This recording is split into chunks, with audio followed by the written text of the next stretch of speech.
Welcome to the Fantasy Football Forge. My name is Steven. Today we are going to do a quick mock draft that I'm going to try and get up immediately here, so that way it has a little bit of time to breathe before I put my 2.0 mock draft out on Monday. That'll be a two-parter, so it'll come out Monday, Tuesday. Just trying to get these out to go back and redo some of my draft boards a little bit, touch them up, and reorganize them, look at players a little bit closer with maybe a new lens from some of the information I've been gathering over the past while. So that way my 3.0 can have a fresh, new, updated board. My 3.0, I'm trying to put it out as last second as possible to try and give this Aaron Rodgers trade time to get finished with before I do that, so that way we can see what that looks like.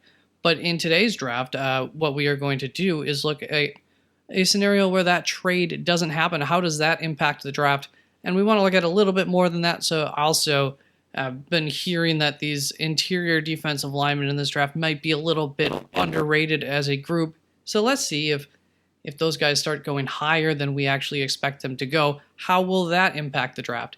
I am going to not really explain the picks, not really explain the trades. This is 3 rounds. First round here, I am going to kind of jog through with you, and then I have rounds 2 and 3 already finished up that I will just run through those picks, and I will put all of the teams' final draft hauls down in the description. Like I said, I'm going to get this video out immediately, so they might not be in the description if you're seeing this video shortly after it gets released, but I'll get them down there as soon as I can write that all up and then copy-paste it into the description.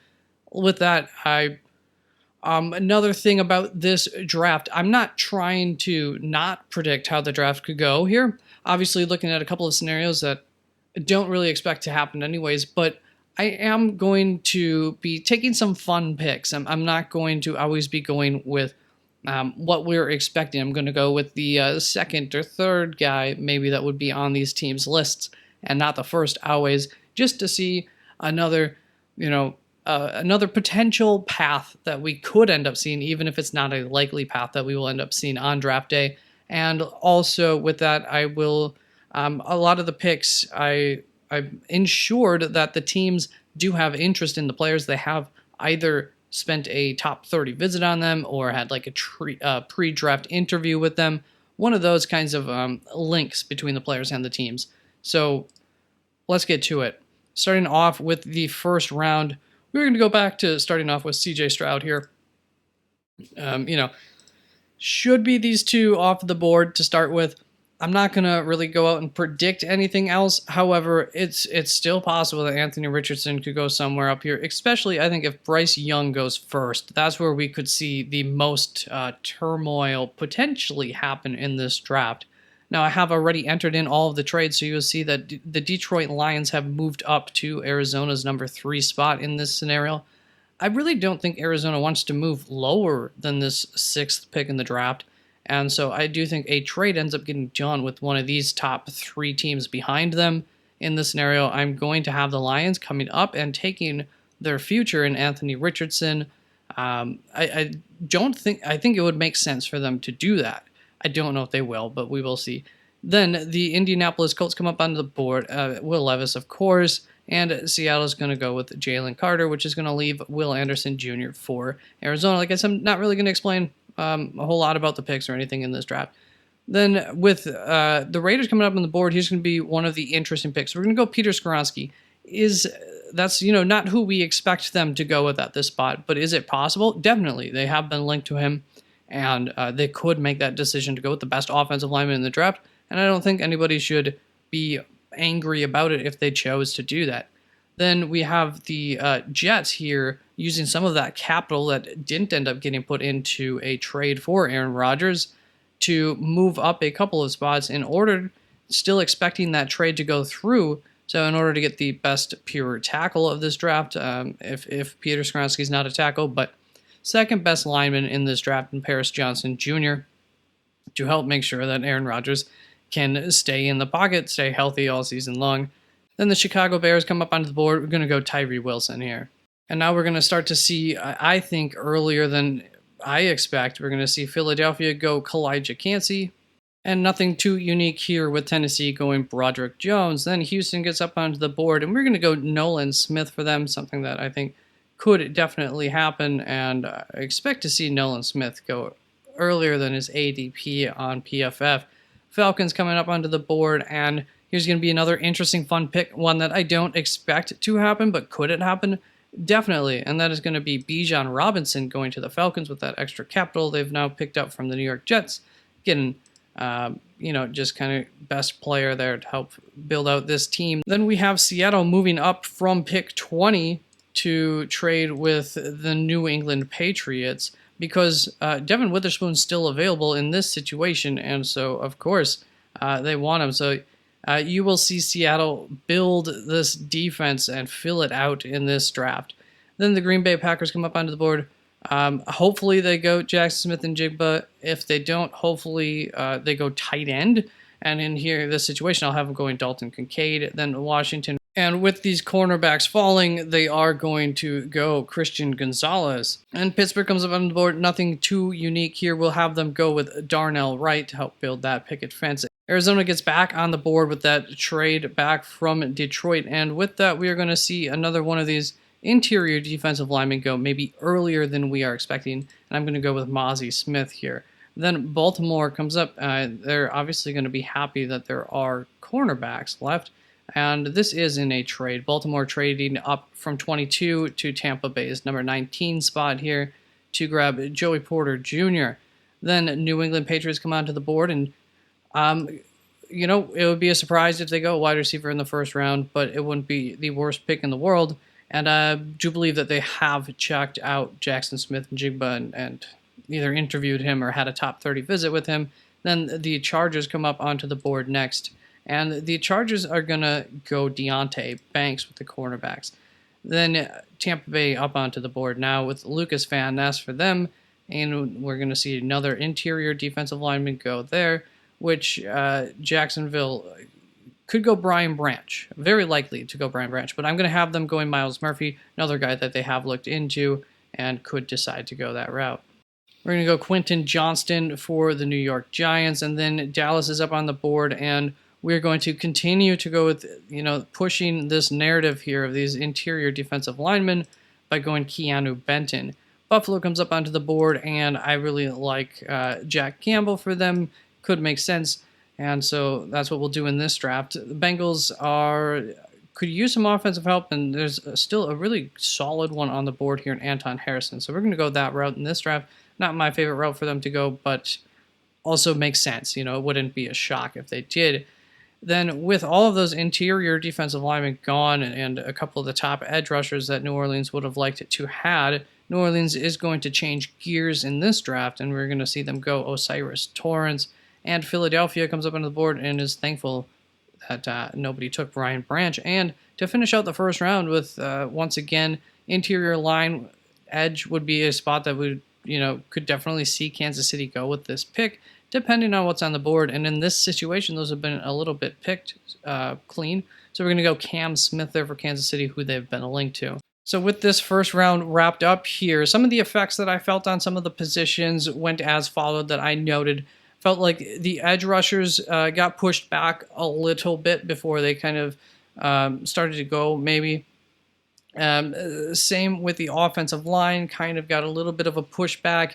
And same with the cornerbacks, it definitely got pushed back in this scenario, specifically under the terms that I went into this mock draft with. The other thing I would say, if we were to see this many interior linemen go off in the first round, is seeing more than 3 wide receivers becomes a near impossibility. I already only expect it to be 1 or 2, but definitely possible to be 3 or 4, and you're pushing it at 4 to me. So that is one reason why we could see these interior defensive linemen maybe go higher, is if the NFL truly is a little bit lower on these wide receivers, maybe that starts to get them at least on even footing here with some of these interior linemen compared to common thought. Another thing here is that I think a situation like this could cause for a few more trades even than I had here between picks like 14 here and into those 20s, as Three premium positions kind of got pushed back here a little bit, especially the cornerbacks. Offensive linemen did a fair bit, and the edge somewhat. I wouldn't say it depends. Edge guys kind of go off pretty randomly overall mock draft to mock draft. But three premium positions that you're seeing some guys on the board that maybe you weren't expecting to see if you're some of these teams, or even if you're in the early portion of the second round that you would want to trade up for in this mid to later portion of the first round. Then we are going to move on to the second round here. And right off of the top, we are going to see a trade. Pittsburgh trading back with Atlanta, and Atlanta deciding to go with Adetomiwa Adebawore. Then Zay Flowers going to Houston. Emmanuel Forbes going to New England. That's a trade up from New England to Arizona's spot here. So we'll see Arizona picking right there instead. DeJuan Jones going to Indianapolis. I think he makes a lot of sense for them if he's still available to help that run game. BJ Ojulari going to the Los Angeles Rams. So I think I definitely will not be surprised if BJ goes in the first round. So nice pickup there for the Rams, I would say. Steve Avila coming out for the Arizona Cardinals. This is why they were willing to trade back here anyways. The value is just a little bit better. Pick up some capital for it. Then Jordan Addison going to the Raiders. So we see the Raiders going offense. Pick 1 and 2 of the draft for them. Probably not the smartest move in the world, but could happen. Here in Carolina is going to go with Josh Downs, and we're going to see these interior linemen continue to go a little bit higher than we expect as teams that were in need of it, and they didn't really get a good shot at them are going to take the maybe overdraft them. Maybe, who knows? Depends what they turn out to be. But Siaki Ika here going to New Orleans at pick 40. Then Felix Anudike-Uzomah going to the Tennessee Titans. And I think we're going to see a trade here at 42. Yes. At 42, we see Detroit come up. This was the New York Giants pick. Detroit comes up to take Julius Brents in this draft. Then Tyreek Stevenson going to Pittsburgh, so their trade back really didn't hurt them too much with Atlanta. Atlanta picking at 44 here, and they're going to go with Will McDonald the fourth. Solid edges starting to run out. Solid guy there. Jalen Hyatt going to the Green Bay Packers, so the Packers focusing on that offense to start out with, and then Matthew Bergeron going to New England. It's a need there. Michael Mayer going to Washington. They were happy to see a good tight end. I think they're getting the second tight end off of the board in this draft. So Washington goes that route. Then Dion Henley. Is this a trade? No. Dion Henley going to the New York Jets. That was a trade, but they got Detroit. They got these two picks from Detroit in that trade. So Dion Henley with the first of that trade back. Then Tui Tuipulotu going to Pittsburgh. Hendon Hooker going to the Buccaneers. Darnell Washington going to Miami. Definitely a good fit, just like you would be with like the Green Bay Packers, somewhat similar systems. So yeah, pretty good tight end there for tight end for Miami. Then John Michael Schmitz at center going to Seattle. Luke Wypler also center going to Chicago back-to-back there. Sam Laporta going to the Chargers. Maybe I should have given you Jahmyr Gibbs. I kind of clicked that button for Sam Laporta and then kind of regretted it, but we stuck with it anyways. So Sam Laporta there, still, I mean, they are linked to him. Not a bad draft pick, so it is what it is. But I know some people would want Jahmyr Gibbs there, and I wouldn't argue with that either. Joe Tippmann here going to the New York Jets with that second pick. So this is why the Jets were happy to kind of trade back after they used some capital to go up earlier in the draft. Then they get the two still spots of need here instead of, I think they would have had to wait then for probably into the fourth round or something. Then Antonio Johnson at safety for the Jaguars after they passed up on Brian Branch. And we see Drew Sanders and Trenton Simpson going to the New York Jets and Cowboys respectively. However, I think I would flip those. They're both linked to both of these teams, and they both bring different things. So they are not really the same. They're not interchangeable linebackers. And personally, if I had to bet on it, I would go with the Giants, Trenton Simpson, Dallas, Drew Sanders. I just kind of clicked the button and then realized, oh well. Buffalo ends up getting Jahmyr Gibbs in this situation, so nice fit there. Devon Achane going to the Bengals, so that's an exciting player for that offense, giving them some playmakers. DJ Turner going to Chicago, and then we are going to get a trade here at pick 62 as we see Philadelphia trading back the Los Angeles Rams coming up to take Luke Musgrave, as those tight ends have now started to run out, and they wanted one in this draft. Then Rashee Rice going to Kansas City. Like I said at the top of the rep, I wasn't going for most probable situations here, just kind of having fun with it and seeing what teams could do something given this scenario and what that would look like. Then we start off the third round here with Blake Freeland going to Chicago, Cody Mauch going to Houston. We're going to see some of those offensive linemen that are on that fringe of being before there's a fall off at the position starting to go here. So we are going to start to see some teams want those eventually here. Then the Lions are going to move up here with Tennessee at pick. No, the Lions got this earlier in their trade with Arizona, and so they're going to take Sidney Brown there. The Lions will be the next move, but we got to wait for that. At pick 72, then back-to-back, we have the Broncos going Nathaniel Dell and DeMarvin Overshown, and then Philadelphia going Isaiah Foskey with that trade back from LA, still getting a good end here before that position falls off. Keely Ringo going to the Las Vegas Raiders, so at least they get, I think, some solid value here, if nothing else, in Keely Ringo at their first defensive pick of the draft. Probably focus a lot more on that going forward. Then Zach Charbonnet, running back, going to New Orleans. Good fit there, I think. So then with the Isaiah Foskey going off the board, the edge position is starting to look kind of meek. And so Detroit really wanted to come up here and get a guy that they like in Derek Hall, trading with Tennessee at pick 72. Then we'll see Jordan Battle go off to Houston, Jamie Robinson to Seattle, a couple safeties, Luke Schoonmaker going to the New York Jets here at pick 75. Garrett Williams going to Cleveland, Wanya Morris to Philadelphia, Keon White to Green Bay, Clark Phillips, cornerback, going to Indianapolis at 79, Noah Sewell going to Pittsburgh, Tucker Kraft going to the Tennessee Titans. Just kind of a weird board for Tennessee at this point with who they've already drafted. Jalen Duncan coming here for the Buccaneers, Byron Young to Seattle. So like I said, you're really seeing them beef up that defense for Seattle. Tyler Steen going to Miami, Tank Bigsby running back to the Chargers, Chandler Zavala. This is a trade. So at pick 86, with, like I said, those offensive linemen were starting to get meek. And Buffalo has decided we really need to help our offensive line. They haven't done that yet in this draft.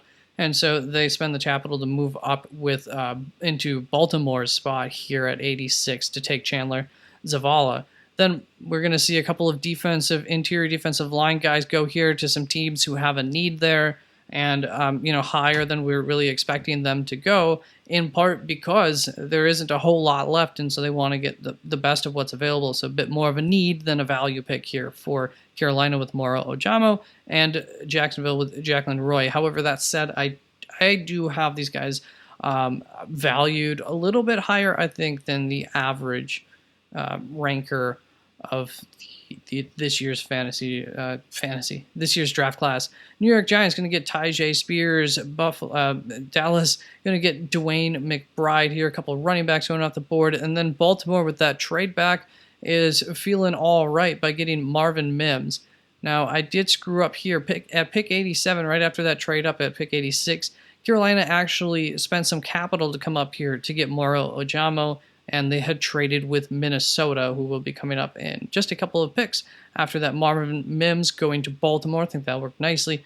Zack Kuntz to the Bengals, so still getting a really, really exciting tight end, even though they missed out on, those top-tier tight ends. I don't know if you want to say it works out, but it works out all right. Then with Minnesota traded back, they're going to get Eli Ricks here. Andrew Voorhees going to the Los Angeles Rams. At pick 95, we have Zach Harrison going to Kansas City, getting one of those last edge pieces before that really falls off. Tre'Vius Hodges-Tomlinson going to Arizona. Tanner McKee going to Washington. Gervon Dexter, another interior lineman here, going to Cleveland. Jalen Jones going to San Francisco. Then we have center Olusegun Aluwatimi. I haven't had to say his name a whole lot of times. Going to Las Vegas, though, here. So going to finish up getting that offensive line whipped into shape. and just one defensive player here in the first 3 rounds, though. Then Henry 2020 and Keandre Coburn, another interior defensive lineman, going to San Francisco to wrap this draft up. So San Francisco, you see really getting, I think, 3 pieces that they need on that defense to help keep that defense as an ultimate strength for them. And then I think you would see, them starting to focus on offensive line and stuff. It's going to be a while before they can pick again, and they have a lot of picks, so they're just going to kind of spray the chartboard for maybe a safety. They might get a decent one, and then, like I said, offensive lineman is going to be a need, a tight end late, and that is it for this draft. And so some observations that I had to wrap it up after rounds 2 and 3, as far as these interior linemen kind of going heavy and going early, I thought that it created a late demand for the interior defensive linemen that made teams in need of that position, really in need of it. Made it kind of hard for them not to think about grabbing them, at least very seriously, even if it would be a reach. And I think you see that really at this end portion of the 3rd round, as we saw like the 2 go back to back here. Teams started to get a little bit afraid of just not improving at that position at all from the previous season, even though their teams definitely need it. I also felt like it pushed back a deep wide receiver class a bit more than normal in this draft. Not a lot of wide receivers went off this board. I usually have them get pushed back a little bit because there is such a late depth of wide receiver talent. A lot of 3rd/4th round type guys that I don't think teams are going to feel like they have to reach for even a little bit while they get some of these guys at other positions. And this just exaggerated that impact in this draft as teams were looking at other positions starting to run out. They're just like, well, wide receivers haven't been really going off the board yet, so continue to look other ways was an impact that I saw. A secondary impact from kind of how those wide receivers went, like I said, then they started to look at other positions too, think about taking some guys there, and I felt like the amount of running backs taken by pick were increased here by a pick or 2 in this specific situation, at least compared to kind of the normal draft that I do, at least. I also possibly felt a similar impact on the offensive line of this draft. Definitely felt like they started to get taken earlier. And the same could be said of the tight ends. They definitely got pulled back into these mid to later second rounds, some guys that we think could be first rounders. So they were more spread out through the 1st and 2nd rounds, but by the time that we hit the 3rd round, I actually ended up taking 1 or 2 more than normal because of just kind of how that ended up going and what teams ended up getting some of the tight ends. So a team like the Bengals here absolutely felt the need to make sure that they get the next guy up on their big board. So that had some of that kind of secondary impact on those positions. Offensive line 2 ran out of them quicker than I think I normally do. And my last observation here is that it also decreased the likelihood of some trading in the heart of the 2nd round into halfway through this 3rd round. There was a long stretch there where I had no trades as teams just kind of felt comfortable with who was on the board and coming to them, as, with the interior defensive line getting taken, that just meant those premium positions were getting pushed back a little bit more, and so teams didn't feel that need to call up, nor did teams feel the need to call back in order to move, because everybody was just kind of felt comfortable with what's coming to them at their next picks. So that was between picks 34 and 72. I only had 2 trades during that period of time, in between 34 and 72. 34 and 72 got traded as well. Then there was the impact of the Green Bay Packers, New York Jets not coming to a trade with Aaron Rodgers. Got some insight into how that might work out. So first of all, with the Jets, we did see that they had some more flexibility in this draft to move around more without that, compared to, that's just kind of obvious.